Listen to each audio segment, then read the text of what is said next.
আসসালামু আলাইকুম সম্মানিত দেশবাসী, বন্যা পরিস্থিতি এই আর আজকে তৃতীয় দিনের মতো আমরা মঙ্গলবার থেকে শুরু করছিলাম ত্রাণ বিতরণ। হেল্পিং আদার্স বিডির পক্ষ থেকে এই ত্রাণ বিতরণ টার্গেট 300 ফ্যামিলি ছিল, আজকে নিয়ে মনে হয় 312 জন হয়ে যাবে। মঙ্গল, বুধ, বৃহস্পতি, আজকে বৃহস্পতিবার। এখানে আছে 52টা প্যাকেট। 52টা প্যাকেটে আমরা প্রত্যেকটা ত্রাণ প্যাকেজে রাখছি 1 কেজি করে চিরা, 2 কেজি করে চিরা, 1 কেজি করে মুড়ি, 1 কেজি করে খেজুর, 1 কেজি করে চিনির প্যাকেট। সো এই যে ইসমাইল ভাই, এই যে মানুষকে দান করাটা, মানুষকে সাহায্য করাটা, এই দুঃসময়ে মানুষের পাশে থাকাটা, এটা বহুত কিছু ভাই। এটা কেমন লাগে নিজের কাছে? নিজের কাছে মানে আমার কাছে আমার খুবই কষ্ট লাগে।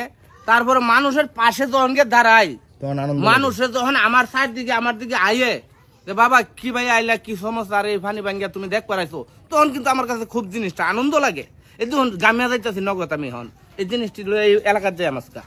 দেখেন রাস্তায় কিন্তু পানি আছে, আমি যদি দেখাই রাস্তায় পানি আছে, প্রচন্ড রোদ আছে। প্রিয় দেশবাসীর কাছে আমি দুটা কথা কইতাম। জি ভাই। প্রিয় দেশবাসী, আসলে কি জানুন, বন্যা ধানের কাম তো নিছেই। এই যে দেখুন কুমড়া গাছটু আমার মারিয়ালছে, হাজার হাজার কুর ক্ষেত মানুষ ধানের ফসিল করছে, এইসবের কোনো আশা নাই কে। এই যে দিঘি দেখতেছ নেট দিয়ে বেড়া দিছি, তারপর বুড়া মাছ লয়ে গেছে গা। তো আল্লাহ যেটা নেওনের কাম এটা নিছে আল্লাহর কাছে। তারপরে আমি হাজার হাজার শুকরিয়া যে আল্লাহ আবাদত যাতে আমরা পরিপূর্ণভাবে অন্য কোনো দিক দিয়া আমরা যাতে বাড়াইয়া দে ধনে মালে। তো যাই হোক দর্শক, আমরা 3টা এলাকা কভার করতে পেরেছি, কারণ আমরা যে এলাকায় থাকি সেই এলাকাটা সবচেয়ে নিচু এলাকা। আমরা উত্তরপাড়া কভার করেছি, আমরা এই পশ্চিমপাড়া কভার করেছি, আমরা পূর্বপাড়া কভার করেছি। এখন আমাদের টার্গেট হচ্ছে দক্ষিণপাড়া। দক্ষিণপাড়া এদিক দিয়ে ক্ষতিগ্রস্ত যারা আছে এই পাড়াটা কভার করব।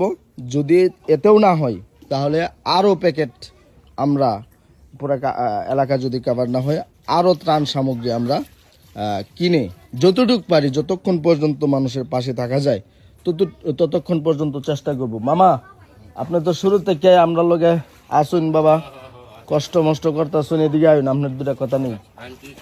না না, এই যে মানুষে দেয়া যে আপনি যে বিজ্জা নৌকা ঠেলিয়া লয়ে যান, এই বিষয়টা কিরম লাগে? আপনার খারাপ লাগে না ভালো লাগে? না, এই বিষয়টা তো আনন্দই লাগে।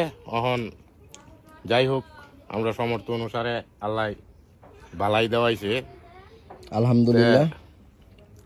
দোয়া করুন যে বাইকনারা যাতে ইনকাম থাকে। শুধুমাত্র আমি দোয়া চাই ভাই, আর কোনো কিছু চাই না, শুধুমাত্র দোয়া ও ভালোবাসাটুকু দিবেন। আমি ফানি ভিডিও করি, কিন্তু এই বন্যা দীক্ষা আমি পারলাম না ভাই টিকে থাকতাম। আমি ইচ্ছা করলে ফানি ভিডিও বানাইবার পারতাম, কিন্তু এই মুহূর্তে ফানি ভিডিও কেমনে বানায়াম? হাজার হাজার গরু, মোষ, ছাগল, মুগামুগি মানুষ মরতেছে। আরেকটা জিনিস কিন্তু ইসমাইল ভাই আমরা করতেছি না, সেটা হচ্ছে মানুষের হাতে ব্যাগের টুপলা দিয়া ছবি তোলা। না এটা ভাইতেন না আমার। এইটা কিন্তু আমরা করতেছি না। আমরা জাস্ট খালি আপনাদেরকে যে ত্রাণ সামগ্রী বোঝাই করলাম ছোট একটা নৌকাতে, এই পর্যন্তই। এর বাইরে গিয়ে যে একজন মানুষ সাময়িকের জন্য সে অভাবগ্রস্ত হয়েছে। ভাই আমার থেকে কোটিপতি মানুষ এই এলাকার মধ্যে আরো 4-5টা আছে, এই মানুষের ছবি তুলবাম, এটা নিজের কাছে বিভাগে বাধা দিত না। দর্শক, উল্লেখযোগ্য একটা ঘটনা যদি আমি আপনাদেরকে বলি, যে কালকে বুধবার সন্ধ্যাবেলা কিছু লোক আসছিল ত্রাণ দেওয়ার জন্য, আমার ডাক্কে নিচ্ছে। আমার ডাক্কে নেহারা আমার হাতে এই আধা কেজি চিরা আর 1 কেজি 1 পোয়া মুড়ি, সর্বোচ্চ এতটুকু একটা পুটলা ধরায় দিয়ে হেরা আমার 50টা ছবি তুলছে। এই যে পুটলাটি আমরা যে করলাম, এই যে পুটলাটি, এই পুটলাটি কি আধা কেজি আর 2 কেজি আর 3 কেজির নিচে হইব? হ্যাঁ ভাই। না, 1 কেজি চিনি আছে, 4.5 কেজি মাল আছে, 1 কেজি চিনি আছে, 2 কেজি চিরা আছে। এই ব্যাগটার দাম এই খুচরা বাজারে 10 টাকা। খুচরা বাজারে এই ব্যাগটা কিনবার দাম মান দেব 10 টাকা চাইবো নগদ। যাই হোক দর্শক, সবাই দোয়া করবেন আর হেল্পিং আদার্স বিডির পাশে থাকবেন, সবাই ভিডিওগুলো দেখবেন।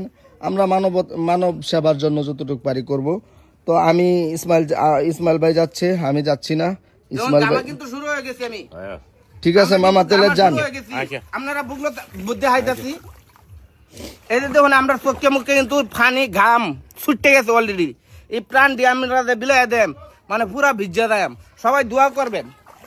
আচ্ছা যাই হোক, সবাই দোয়া করবেন, ভালো থাকবেন সবাই, আল্লাহ হাফেজ।